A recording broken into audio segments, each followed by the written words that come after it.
Hello, everyone, and welcome back to another episode of Our Own Devices with Nandagopal Rajan. And as you guessed right, this is Nandagopal Rajan, bringing you another guest. And this time we have a guest from Stockholm, and I'm in sunny, very hot, very sultry Kerala. And our guest is in the beautiful weather of Scandinavia, but he'd rather swap places with me. Welcome to the show, Gustav Gillenhammer. Well, thank you so much. It's such a delight to join your podcast today. And yes, as you said, it's icy and snowy here in Stockholm. I'm dreaming of sunny Kerala, but next time we'll try to do this in person. So Gustav is Spotify's VP for markets and subscriber growth, and he's the guy who knows all about podcasts and the entire audio space. So Gustav, let's start by asking you, what is Spotify's strategy for India, and where is Spotify placed in this very evolving, fast evolving space of audio streaming? Yeah, listen, India for us is a hugely important market. It's obviously, and this is not a surprise to you or your listeners in India, but it's the biggest opportunity market there is in the world. Nowhere in the world is the audience opportunity larger than in India. And we are just crossing our third year in the market. And for us, it's been a hugely rewarding experience being in India. We're seeing strong growth. We're seeing customer delight. Consumers are really happy with the experience we're able to deliver to them. And also creators, both on the music and on the podcast side, are telling us that they're really happy we are in market and are helping them grow their audiences. So, Gustav, I had a very interesting experience this weekend. I was driving to this place called Wayanad, which is a couple of hours from where I am, but it's a very beautiful drive. And I was on Spotify all through, and I let Spotify decide the songs for me, and I was really blown away by the selection. Like, I absolutely didn't have to skip even one song. Everything was what I would like to listen, and I have a very eclectic choice of music, and I listen to a lot, all sorts of things from all over the world, and it was actually throwing me those kind of songs. How does that technology work? And that's something really fascinated me always. Yes, I'm really happy to hear about your delightful drive. It's similar for me. I drive up to our up where my parents are up in the north of Sweden, and often I can just turn on Spotify, and it brings me songs, sometimes familiar ones, sometimes really new discoveries, and it's really exciting to let the service pick for you.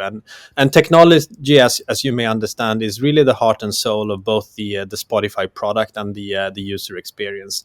It's what drives our ability to deliver a unique experience to consumers, and quite frankly, for the more than 400 million consumers we have. Uh, every one of them have a unique Spotify experience, and it's because discovery and personalization are really the two key pillars that we've built our service on. Each user has a unique experience, and we build up a taste profile for every single user, and then use machine learning technology to deliver personalized content for users. And based on the signals that you then send back, do you like a song? Do you skip a song? Which artists do you follow, and so on? We can continuously evolve and deliver a richer and more personalized experience for you as a user, and that also means that we can enable a true engagement with both music and podcast for you, and cultivate those connections between you and the creators that you are interested in. So, is that tougher to do in a country like India, which is so complex, which is so layered? It has so many regions, so many languages, and people have very different preferences from what you would get in a Europe, where maybe maximum you have two languages. But I am comfortable in six languages, for instance.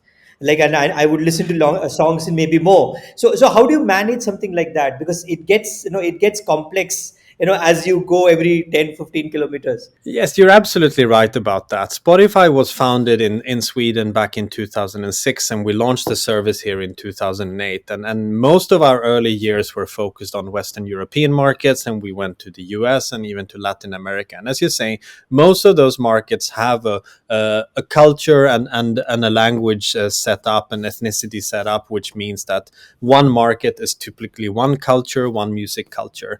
So we really had to change our mindset and the way we build technology when we ventured into markets which have a way more exciting and multicultural setup.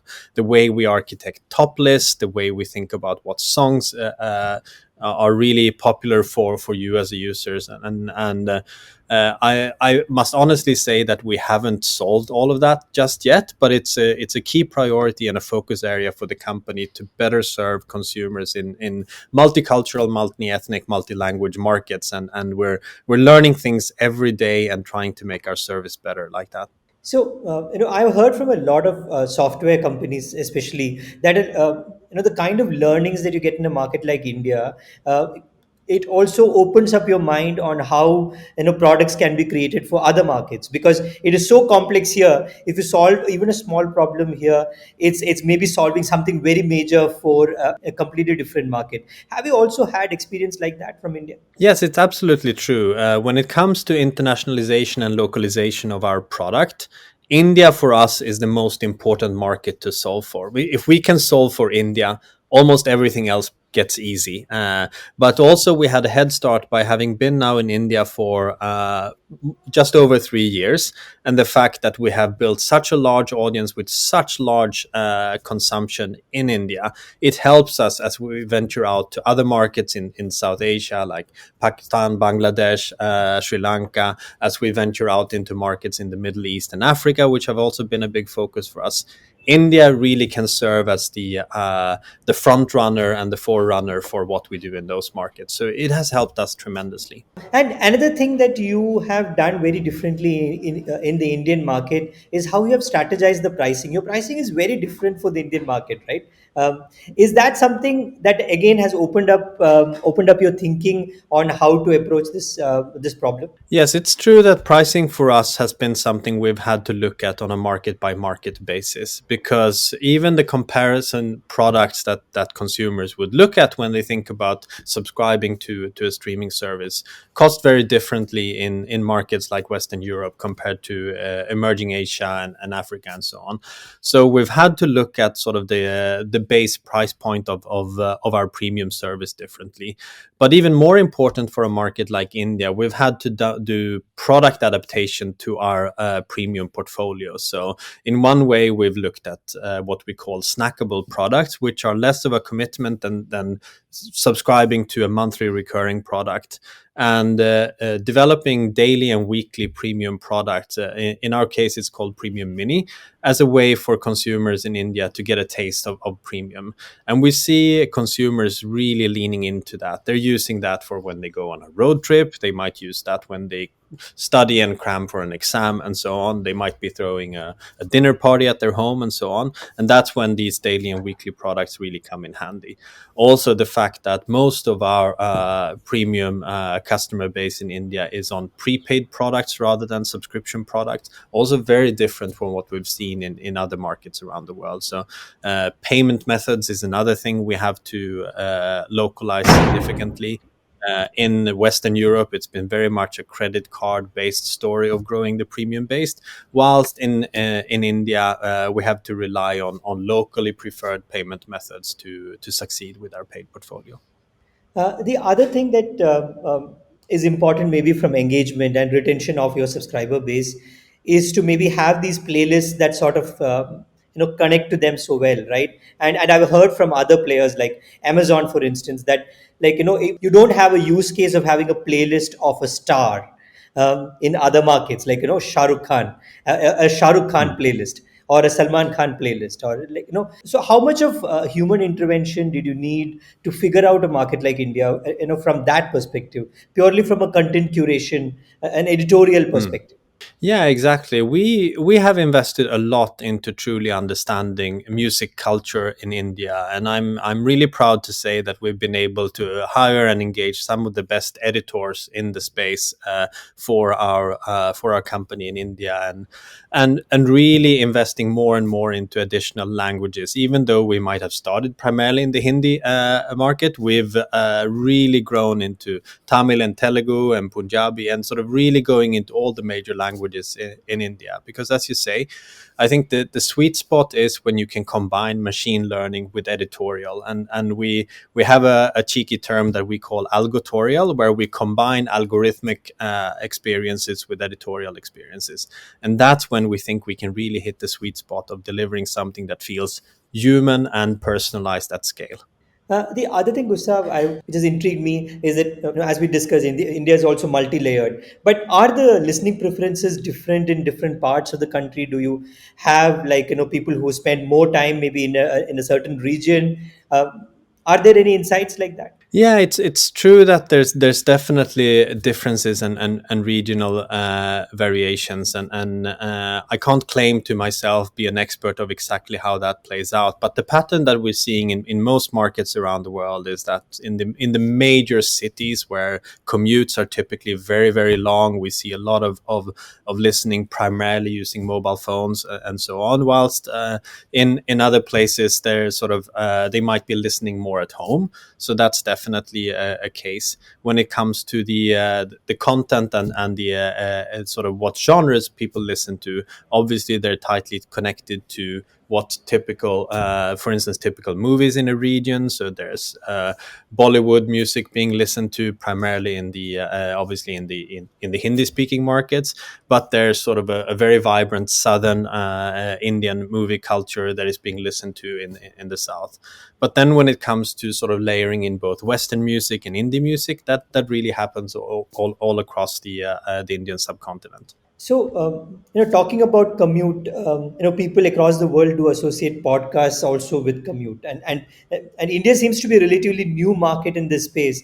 But Spotify has done a lot in this space, and you have, are offering a huge bouquet of different types of content, and also creating new types of content which maybe we are not traditionally, used to. So, if you could give some insight on, how do you go about deciding what kind of podcasts work in a certain market?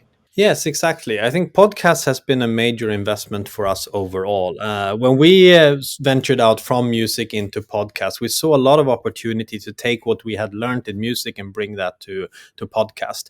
Before we entered podcast, there were really no proper personalization in the category. Finding a podcast to listen to could be very frustrating, and you really had to rely on browsing through sort of a generic top list or relying on friends' recommendations and so on. But we've revolutionized that from a discovery point of view. We've taken the recommendation engine that we used to have on the music side and ported that over to podcast. So we're able to predict what you as a listener could really, which podcast could appeal to you. Initially based actually on your music listening profile, but the more signals we get from your podcast behavior, the more we can dial and tune that to also be very accurate and specific for podcast. And as you say, in addition to podcast, is a fairly new market in India, and we're really eager to be part of growing and developing that market. So in addition to supporting all the independent and aspiring podcasters in the market, for instance, with our Anchor tools and our Anchor product, we've also invested a fair bit into our originals and exclusives business in India. And what we're doing there is we're looking at what formats and what creators are being successful and growing in the market, and trying to sort of lean more into that, whether it's fiction stories, whether it's talk shows and personalities, and it's really something that we feel strongly about having to be a part of. So globally, how important is the podcast strategy when it comes to, user retention? And also, I guess a podcast listener has a much more higher frequency of coming back to the app, because a lot of these are serialized. Maybe you listen to something every day. So how does that work in your entire subscription strategy in a way? Yes, what we've seen is that when a user picks up their phone and puts on their headphones, they really want to sort of navigate and move from between music and podcast quite seamlessly, and that's also why we've chosen to develop the podcast experience inside the same user experience and app. And although music, because of its just sheer size and popularity in the world, is still the majority of our consumption, we see that podcasts podcast is growing very, very rapidly, and it's primarily growing among users who already prefer us from music. They also put their trust in sort of that they can rely on Spotify for their podcast experience. So it's a pattern where we're seeing all across the world, and there are some markets where podcasts are exceptionally developed and mature, such as the US and the UK and maybe Germany. And then we have all these newer podcast markets where the creator growth is skyrocketing and the consumption is really growing fast. And we also see more and more monetization for podcasters being sort of put on top of that experience, so that as an aspiring podcaster, you can earn money from advertising in addition to sort of really getting support from your fan base. In the 2 years of the pandemic, like, we are almost exactly into the second year of the pandemic. In the case of Spotify also, has there been a COVID bump, which we have seen in most of the, online businesses across the world? Have people been spending more time listening to music, podcasts, and has that behavior been different from what you have experienced before that? Yes, well, I think COVID has and the pandemic has impacted Spotify just as it has impacted every single business on the planet. And when it comes to streaming and sort of content consumption, maybe less so than maybe what the video services experience, because that when people were sort of locked into their homes, streaming consumption on video went up very, very high. But what happened on Spotify is that commute has always been a big use case for Spotify overall. And when people temporarily stopped commuting, we saw shifts in behavior. We saw, for instance, that we used to have very clear weekday patterns of strong consumptions in the morning, strong consumptions in the evening, and different consumption patterns on weekend versus work days. But suddenly every day started looking the same across the 7 days of a week. And we also saw in many markets that other platforms than mobile started picking up a larger share of consumption, whether it's people consuming on computers, or it could have been game consoles and tablets and so on, which typically were sort of reserved to some consumption hours in the weekend. So that changed. But when it comes to sort of overall consumption, both on the sort of free service side as well as on the subscription side, it has actually been a reasonably steady ride throughout the pandemic, just because we have this sort of ubiquity of platforms, which means that consumers substitute consumptions on one Spotify platform for consumption on another. And they maybe used to consume when they were sitting in a traffic jam, and instead they consume in between sort of work and chores at home. So it's but just as everyone else, we're so delighted and happy that we're starting to see sort of the end of this, and the consumers coming back to more normal rhythms and patterns, and we think it is good for consumption on our platform, as well as how creators can connect with consumers. If you're looking at the future, what are you most excited about? Yeah, there are many things that I'm excited about. When it comes to India in particular, I'm really excited about how we can continue to grow our footprint and sort of get into more parts of Indian culture and society, increase our investment across all the major languages and cultures, and support creators there. So that's a big priority for us as we look at 2022. And India for us clearly is a market. The more we put in terms of investment, the more we get back in love and engagement from creators and consumers. And so that I'm really excited about, to continue to see how sort of what we've achieved in the first 3 years in India, continue that for the many years ahead. That's something I'm really excited about. Thank you, Gustav, for your time. It was really great understanding how Spotify is looking at the Indian market and how it customizes the entire playlist and everything for all the listeners. Thanks for being on the show. Well, thank you so much. It was a true pleasure, and hopefully next time I can see you in person in warm and sunny Kerala. Absolutely, Gustav. I'm looking forward to hosting you here. So that's all from our episode of Our Own Devices. We'll be back again with another guest, and we are everywhere you listen to your podcast, including on Spotify.